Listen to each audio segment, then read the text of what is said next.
Good morning Ashish ji, और आपको भी फेस्टिव ग्रीटिंग्स।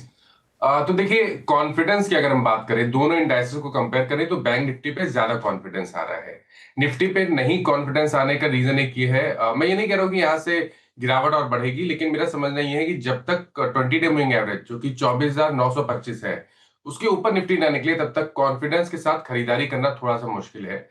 बट अगर आपने लॉन्ग पोजीशन लास्ट सेशन में बना ली है, तो आप पोजीशन को होल्ड करिए 24,750 के स्टॉप लॉस के साथ, इस उम्मीद में कि अगर 24,925 का लेवल ब्रीच हुआ और उसके ऊपर निफ्टी सस्टेन होना शुरू हुआ, तो कम से कम 25,075 और 25,125, ये दो लेवल्स आपको बहुत जल्द देखने को मिल सकते हैं।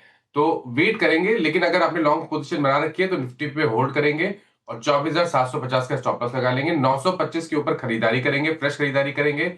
उस केस में आपको स्टॉप लॉस लगाना है 24,850 का, 25,075 और 25,125, ये टारगेट होंगे। लेकिन देखिए, कॉन्फिडेंस आ रहा है बैंक निफ्टी में। देखिए, बैंक निफ्टी में बिल्कुल डिफरेंट स्टोरी है। बैंक निफ्टी ने अपनी 20 और 10 डे मूविंग एवरेज को लास्ट सेशन में रिगेन कर लिया, 50 डे मूविंग एवरेज के ऊपर क्लोज हुआ। एक चीज ध्यान रखिए कि ये इंडेक्स एक inverse head and shoulder pattern बना रहा है। तो कम से कम आपको जो टारगेट सेट करने हैं, जो पिछला स्विंग हाई है, वो आपके टारगेट रहेंगे। तो 55,850 के टारगेट के लिए बैंक निफ्टी में अभी भी खरीदारी करने की राय रहेगी। 55,075 का आपको एक स्टिक स्टॉप लॉस लेके चलना है, 55,075 का। और कम से कम 55,850 के टारगेट सेट करने पड़ेंगे आपको।